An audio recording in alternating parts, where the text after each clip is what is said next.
Hi, you're on the Betrayal and Beyond channel. Buckle up, because this story doesn't start with a scream. It starts with a metaphor. A metaphor so beautiful and so brutal that it incinerated 10 years of my life in a single sentence. And it ends with a silence so deafening, I'm pretty sure she can still hear it ringing in her ears.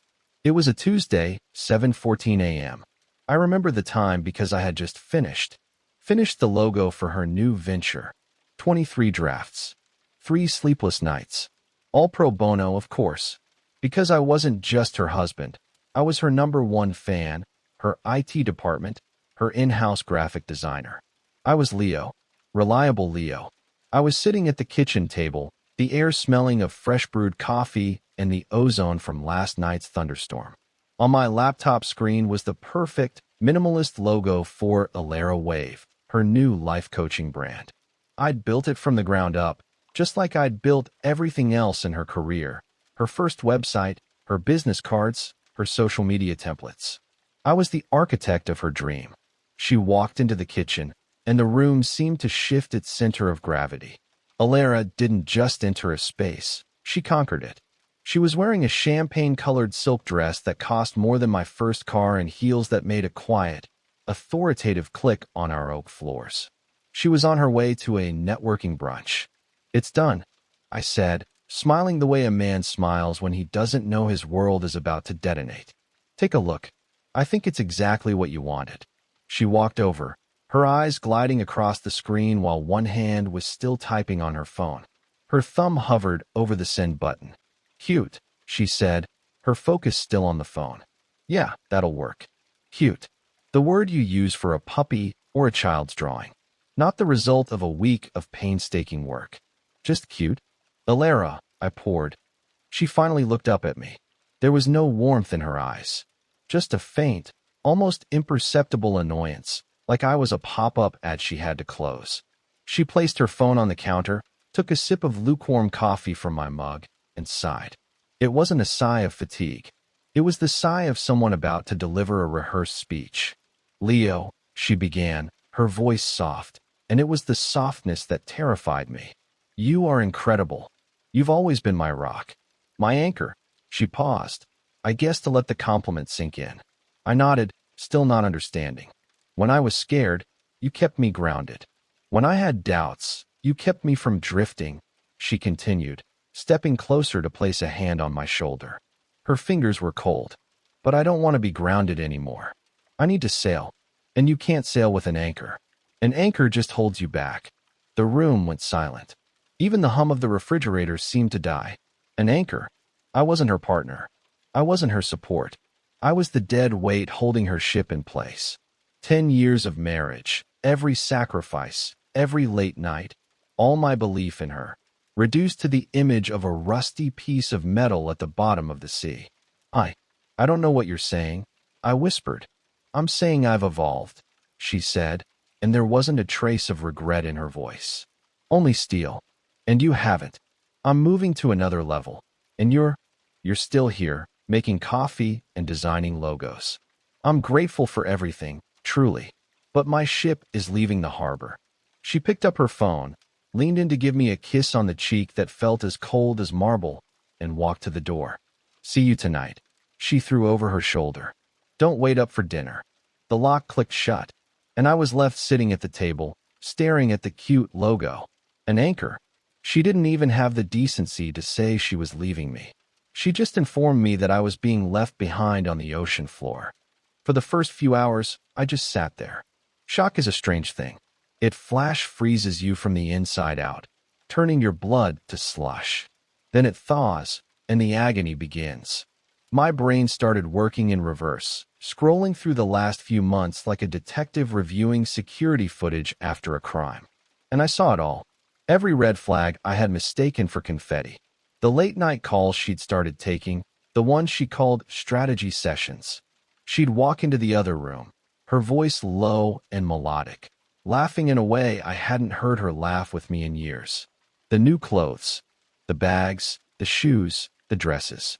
Investing in the brand, she'd called it.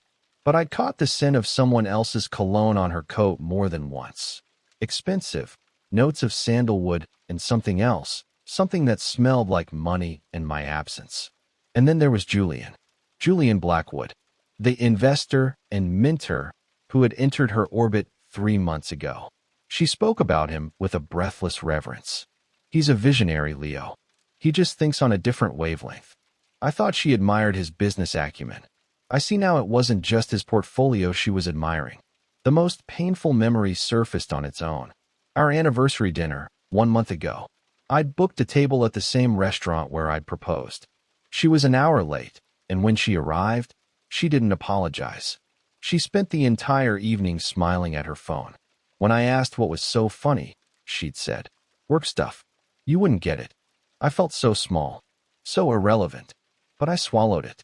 Anchors don't complain. They just hold fast.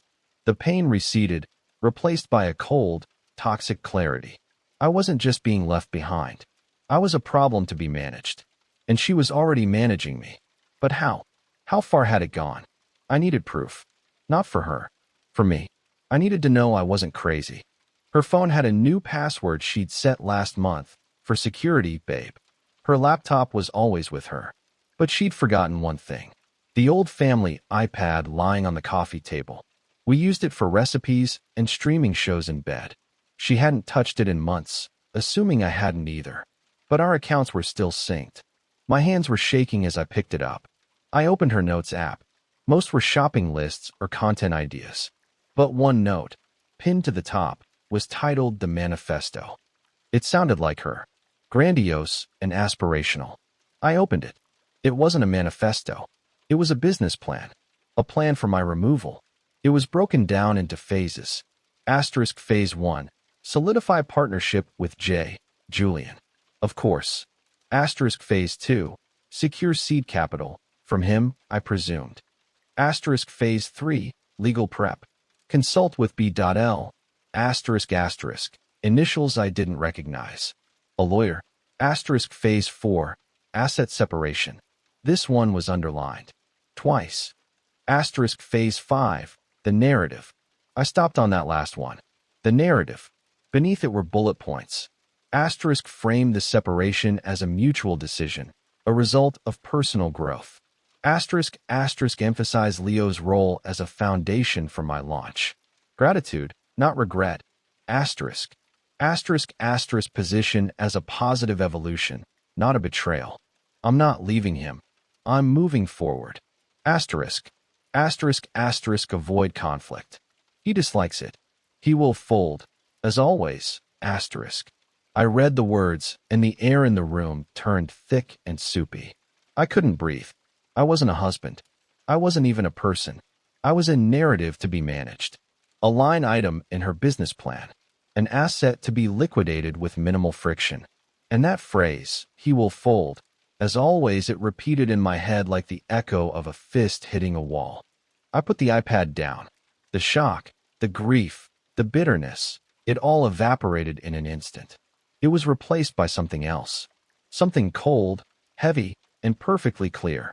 It was the feeling of an anchor that had just realized the rope connecting it to the ship could be cut. And the real storm hadn't even started yet. She thought she was writing her manifesto. She had no idea she'd just handed me the script for her own destruction. My first move wasn't born of rage. It was pure, cold instinct. I picked up my phone, angled it carefully to avoid any glare, and took a crystal-clear photo of the iPad screen. Then another, for good measure. I closed the Notes app, swiped away the history, and placed the iPad back on the coffee table, positioning it at the exact same slightly askew angle it had been before. I wiped my fingerprints off the screen with the hem of my t-shirt. I left no trace. The anchor had just become a ghost. When Alara came home that evening, the house was filled with the scent of roasted chicken. Her favorite.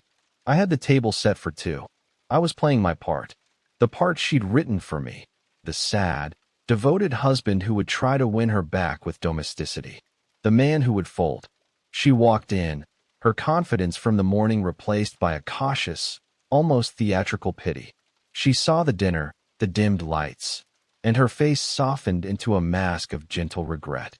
It was a brilliant performance. "Leo, you didn't have to do all this," she said. her voice dripping with the kind of sympathy you'd offer a lost pet. I wanted to, I said, my own voice a carefully calibrated mix of hurt and hope. I don't want to lose this, Alara. Us. We sat down. She let me serve her. She watched me as I ate, my gaze fixed on my plate. I was giving her exactly what she expected, a man too broken to look her in the eye. Is there someone else? I asked, the question sounding as pathetic as I intended it to. She sighed, the same rehearsed sound from the morning. It's not that simple. This isn't about another person. It's about me needing something more. Julian, my mentor, he's just helping me see my own potential. A mentor. She said the word without a flicker of irony. I nodded slowly, chewing on a piece of chicken that tasted like ash. I let the silence stretch, forcing her to fill it. Look, I know this is hard, she said, reaching across the table to put her hand over mine. Her skin was warm, her touch a lie. I don't want to hurt you. Maybe we can try counseling? To navigate the separation amicably. There it was. Phase 5, the narrative. Asterisk frame it as a positive evolution. Avoid conflict.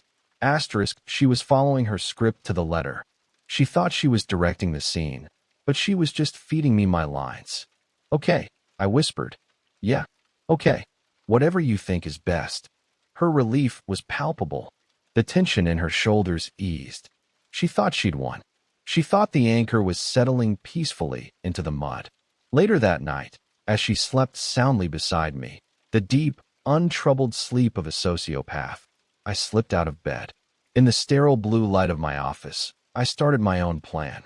Her manifesto had phases. Mine would have targets. Target number 1, information. I needed to know who Biel was. I needed to understand the full scope of her financial web with Julian. I needed more than a handful of bullet points in a notes app. My mind raced. Then it hit me. Maya. Maya had been Alara's assistant for 2 years. A sharp, fiercely organized young woman who had worshipped Alara until she was abruptly fired 6 weeks ago for performance issues and a negative attitude. At the time, I'd believed Alara's version. Now, I saw it differently. A negative attitude was likely just the expression on someone's face when they see their boss for who she really is. I found Maya on LinkedIn. Her profile now read, freelance project manager and consultant. I sent her a connection request with a short, carefully worded message. Asterisk, Maya, it's Leo. I know this is out of the blue, but I was hoping I could ask you a few questions about your time working with Alara. I'm trying to get a clearer picture of some of her recent business ventures. Willing to pay for your time, of course. Asterisk. She responded within the hour. Asterisk. No payment necessary. When and where. Asterisk. We met the next day at a loud, anonymous coffee shop halfway across town. She was tense, guarded. She ordered a black coffee and didn't touch it. Look, Leo, I'm sorry for whatever is going on, but I signed an NDA, she started. I didn't say a word. I just slid my phone across the table, the picture of the manifesto on the screen. She stared at it. Her eyes scanned the phases, the bullet points. When she got to "he will fold," as always, a humorless, bitter smile touched her lips. She finally looked up at me, and all the tension was gone, replaced by the same cold clarity I now felt. The NDA doesn't cover illegal activity, she said, pushing my phone back to me. And it sure as hell doesn't cover watching someone get systematically dismantled. For the next hour, she laid it all out. Jay was Julian Blackwood, a minor venture capitalist with a reputation for funding lifestyle brands run by attractive women and then taking control. BL was Bryce Lowell, Julian's personal lawyer, a man she described as a smiling shark. She told me Alara and Julian didn't just have meetings, they took business trips. She told me Alara had a separate credit card she kept hidden, one Julian's company paid for. She didn't fire me for performance issues, Maya said, finally taking a sip of her cold coffee. She fired me because I accidentally saw an email from Lowell's office. It was a draft of a pre-separation asset agreement. She was planning to claim that her entire brand, the one you built the foundation for, was a solo venture funded by an outside investor, effectively cutting you out of its future valuation entirely. My blood ran cold. This wasn't just about leaving me. It was about erasing me. There's more, Maya said. She pulled out her own phone. She was careless. She used to use a shared cloud drive for everything. After she fired me, she revoked my primary access, but she forgot about a legacy folder from her first website, the one you helped her set up. She texted me a link and a password. It's probably empty now, but maybe you'll find something. Just be careful, Leo. She thinks you're a doormat. The moment she realizes you're a threat, she and Julian will move to bury you. I spent that night digging through the legacy folder. It was mostly old marketing materials, just as Maya suspected. But in a forgotten subfolder labeled _archive_temp, I found it. A single audio file. It was a recording of a brainstorming session between her and Julian from 2 months ago. She must have recorded it to take notes and forgotten to delete it. Most of it was boring business jargon. But then, near the end, Julian's voice, smooth and predatory, asked, "Are you sure Leo will play ball with the asset division? Spouses can get messy." And then I heard her laugh. A light, carefree sound. "Don't worry about Leo," she said. "He's the anchor. He's heavy, he's stable, and he's stuck at the bottom. By the time he realizes the ship has sailed, we'll be over the horizon." I closed the laptop. My hands were perfectly steady. My heart was beating with a slow, heavy rhythm. She came home a few minutes later, humming a song I didn't recognize. She saw me on the couch in the dark and put a hand on her heart in mock surprise. "Leo, you scared me, sitting here all alone." "Just thinking," I said, my voice quiet. She smiled that pitying smile again. "Don't think too hard. We'll figure it all out." She leaned down to kiss me, but I turned my head slightly, so it landed on my cheek. She didn't seem to notice. "I'm going to bed," she said. "Long day." I watched her walk up the stairs. She saw an anchor, sitting at the bottom of the sea, rusting in his grief. She had no idea I was mapping the currents, calculating the depth, and preparing to sink her goddamn ship. The next morning, I initiated phase 2, the narrative. Her narrative was that I was a sad, lovable relic she was gently leaving behind. My narrative would be that I was the most supportive, forward-thinking husband in the world, one who was not only championing her independence, but actively investing in it. I found her in the kitchen, scrolling through her phone while the espresso machine hissed. "Morning," I said, my voice deliberately cheerful. "I was up late last night, and I had an idea. A big one." She looked up, a flicker of suspicion in her eyes. "An idea about what?" "About a Lara wave," I said, pouring myself a coffee. "About your future. I've been thinking about what you said about me being an anchor. And you're right." Her jaw went slack. This was not in her script. "I've been holding you back," I continued, leaning against the counter, the picture of calm acceptance. "I've been your safety net, but you don't need a net anymore. You need a launch pad. So, I'm going to give you one." I slid a piece of paper across the granite countertop. It was a printout from my bank account. "What's this?" she asked, her voice wary. "It's our savings account. Or my half of it. I'm giving it to you. All of it. Consider it my seed investment in your company. No strings attached. I believe in what you're doing, Lara, and I want to prove it." She stared at the paper, then at me. Her brain was visibly short-circuiting. Her plan relied on me being a victim, someone to be managed and pacified. It had no contingency for me becoming a benefactor. "Leo, I can't take this," she stammered. "You can, and you will," I said firmly. "This isn't a guilt trip. This is me stepping up. This is me cutting the rope to the anchor myself. I want you to fly." It was a masterstroke of psychological warfare. I was using her own ambition against her. She couldn't refuse the money without revealing her hand, that her plan wasn't about needing capital, but about taking it. And accepting it meant she was now tied to a new narrative. The story of the loving husband who sacrificed his own financial security for his wife's dream. It was a story that would be very difficult to spin into a tale of neglect later on. She took the paper, her fingers trembling slightly. "Thank you," she whispered. The words sounded like they were being dragged out of her. "Don't thank me," I said with a smile. "Just make me proud." But my real work was just beginning. That same day, I made 2 calls.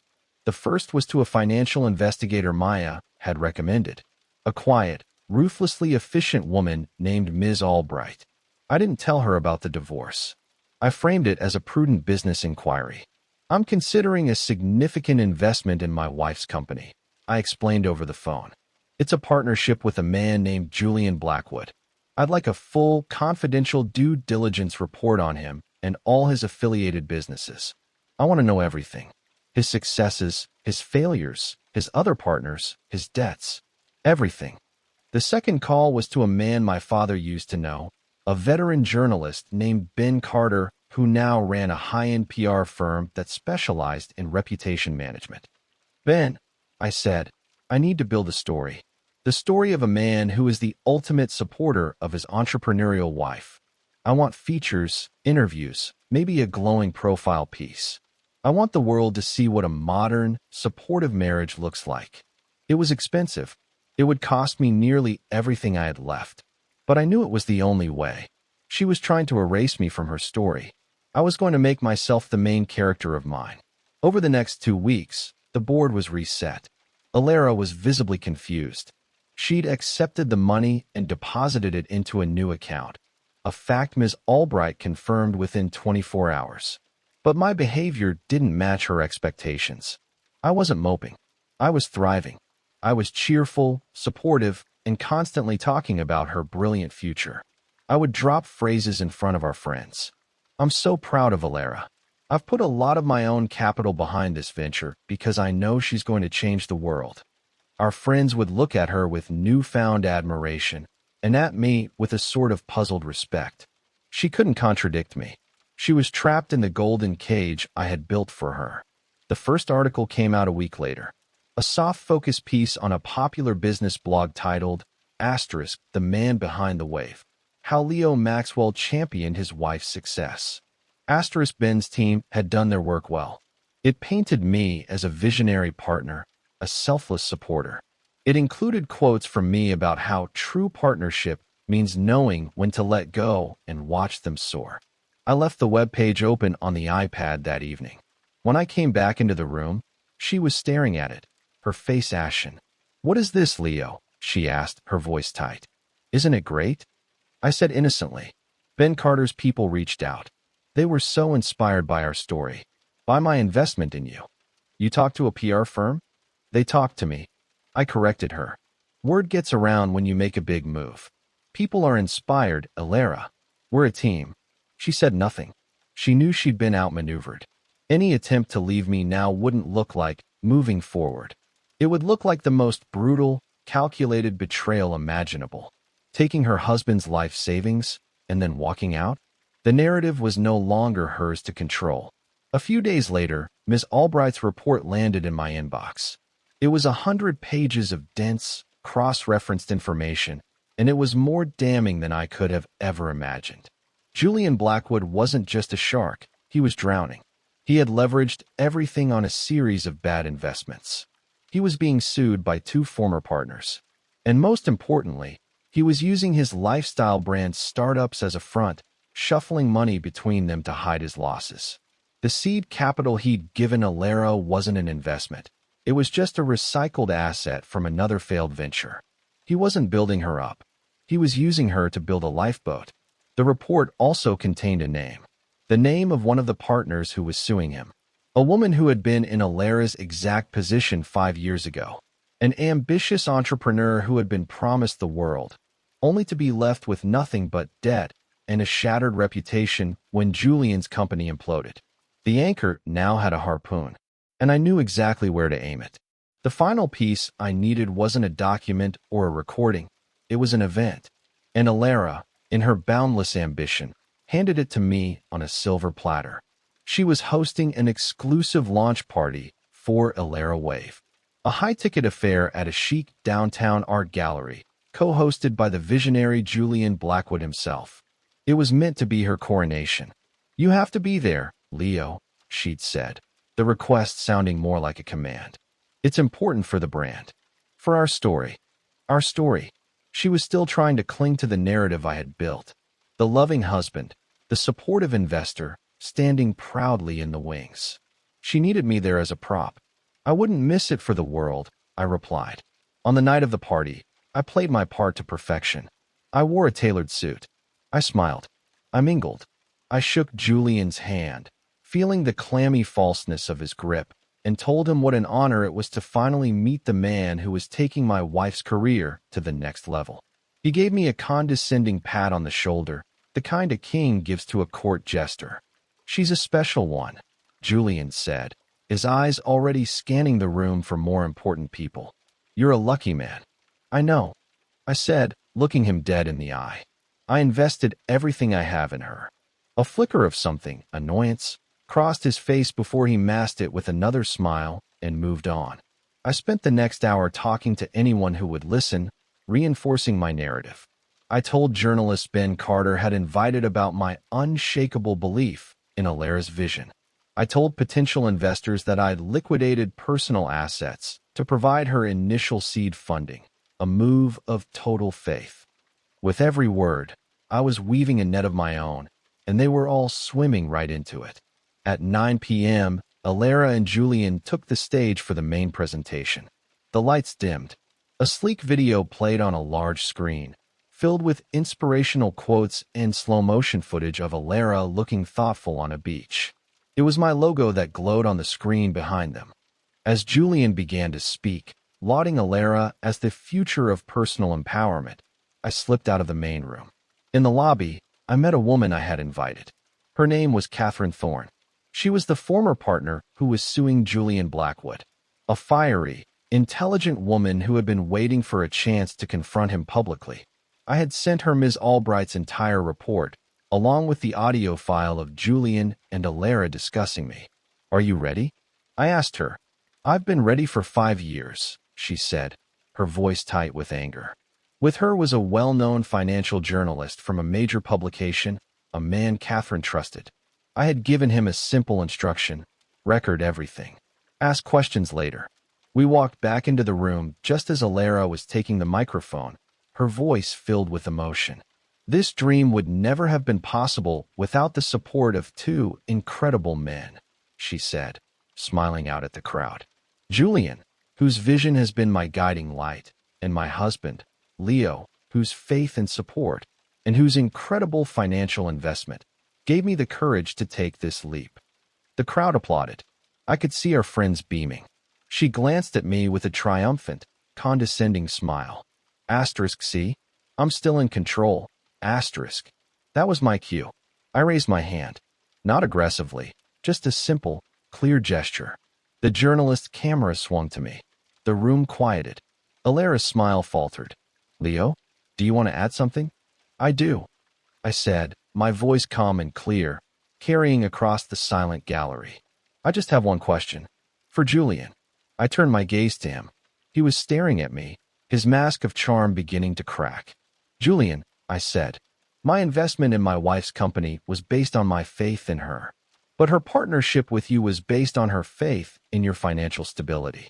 So I'm curious, did you disclose to her that you are currently facing a $2.8 million lawsuit for fraud from your previous partner, Catherine Thorne?" A collective gasp went through the room. Julian went pale. Alara looked like she had been struck by lightning. "And Catherine," I continued, gesturing to where she stood by the entrance, "is actually here with us tonight. Perhaps she can elaborate." Catherine stepped forward, her eyes locked on Julian. The journalist's camera was now firmly on them. It was no longer a launch party. It was an ambush. "What is this?" Julian hissed, trying to regain control. "This is a private event. Security. It's due diligence, Julian," I said loudly. "Something you seem to neglect. For instance, did you also forget to tell the new investors here tonight that the seed capital you provided for Alara Wave was leveraged against assets from 3 other companies that are currently under investigation for insolvency?" Chaos erupted. People were whispering, pulling out their phones. The journalist was scribbling furiously. Alara finally found her voice. "Leo, stop it. What are you doing?" I looked at her, my wife, the woman who had called me an anchor. And for the first time in 10 years, I didn't feel love or pain or loyalty. I felt nothing but a profound, chilling distance. "You said you needed to sail," I said, my voice dropping but still audible to those nearby. I just wanted to make sure everyone knew what kind of ship you were boarding, and who you were throwing overboard to lighten the load. I didn't wait for an answer. I turned, and with every eye in the room on me, I walked out of the gallery and into the cool night air. I didn't look back. I didn't need to. I could already hear the sound of her beautifully constructed world shattering behind me. The ship wasn't just sinking. I had scuttled it in the middle of her victory parade. The fallout was immediate and catastrophic. Ben Carter's PR machine, which I had built to tell a story of inspiration, now had a new, much more scandalous story to tell. The journalist at the party published his piece before sunrise. The headline was brutal, visionary, or vulture. Julian Blackwood's empire of debt exposed at lavish launch party. My name was mentioned, but only in the context of the blindsided husband and primary investor. Catherine Thorne was the star witness. The audio file of Alara and Julian mocking me as the anchor stuck at the bottom was leaked anonymously to a dozen other outlets by noon. It went viral. The comments were a tidal wave of condemnation. #AlaraWave became a trending topic for all the wrong reasons. Her brand wasn't launched. It was stillborn. Investors pulled out. The gallery owner sent her a bill for reputational damages. Julian Blackwood's house of cards collapsed in less than 48 hours. He went completely dark, his social media wiped, his phone disconnected. She tried to call me, of course, dozens of times. Then came the texts. First angry, then pleading, then just pathetic. You ruined me. How could you do this to us? Please, Leo. We can fix this. Just talk to me. I never replied. There was nothing left to say. The last time I saw her was 2 weeks later at the lawyer's office. Not Bryce Lowell's office, but a small, tired-looking firm she'd hired to handle the divorce. She looked diminished. The conqueror had been conquered. The silk and champagne had been replaced by a simple gray dress that hung on her frame. She didn't try to fight. Her lawyer had likely told her that with the evidence I had. The manifesto, the financial records, the audio recording. Any attempt to contest would be suicide. I wasn't punitive. I didn't ask for damages. I just wanted what was mine. The house, which was in my name. The remainder of my savings. I even let her keep this seed money I'd given her. I considered it the price of my freedom. As we were signing the final papers, she looked at me, her eyes hollow. Was it worth it? She whispered. Destroying everything just to prove a point? I paused, pen in hand, and met her gaze. I felt no anger, no satisfaction, just a vast, quiet emptiness where our life used to be. I didn't destroy anything, Alara, I said, my voice even. I just turned on the lights. Everything was already broken. You just preferred the dark. I signed my name, pushed the papers across the table, and walked out without looking back. It's been a year since that day. I sold the house. I moved to a small town on the coast, a place where the air smells of salt and pine. I used the money to start my own small branding agency. I work for myself on my own terms. I design logos for local fishermen, for new bakeries, for people with calloused hands and honest dreams. My work has never been more fulfilling. I didn't realize how much of myself I had compressed to fit into her world. I started painting again, something I hadn't done since college. My studio is a mess of canvases and turpentine, and it's my favorite room in the house. I sail on the weekends. I bought a small, old sailboat, and I'm learning to navigate by the wind and the stars. It turns out I was never meant to be an anchor. I was always meant to be a navigator. A few months ago, I got an email from Maya. She was thriving, running her own successful consultancy. At the bottom, she added a postscript. By the way, saw on LinkedIn that Alara is working as an account manager for a mid-level marketing firm in another state. No mention of AlaraWave. It's like it never existed. I read the words and felt a strange sense of peace. There was no victory, no joy in her failure. Just the quiet finality of a story that was over. She had wanted to sail away to a grander life, but she ended up just drifting. Sometimes, when I'm out on the water and the wind dies down, I cut the engine and just float.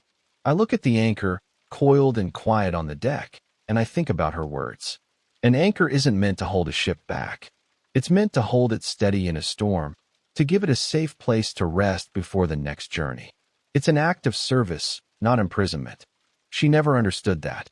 She thought my love was a weight, but she was the one who was sinking all along, under the pressure of her own ambition and lies. All I did was cut the rope, and in doing so, I didn't just let her go. I finally set myself free. Thank you for joining us for another story here on Betrayal and Beyond. Now, it's your turn to join the conversation. Have you ever been in a situation where you realized the person you were supporting saw your greatest strengths as their biggest obstacles? We invite you to share your perspective in the comments below. And if this story left its mark on you, a like and a subscription help us continue to tell them. Remember, when someone tells you you're the anchor holding them back, the bravest thing you can do is cut the rope and let yourself rise.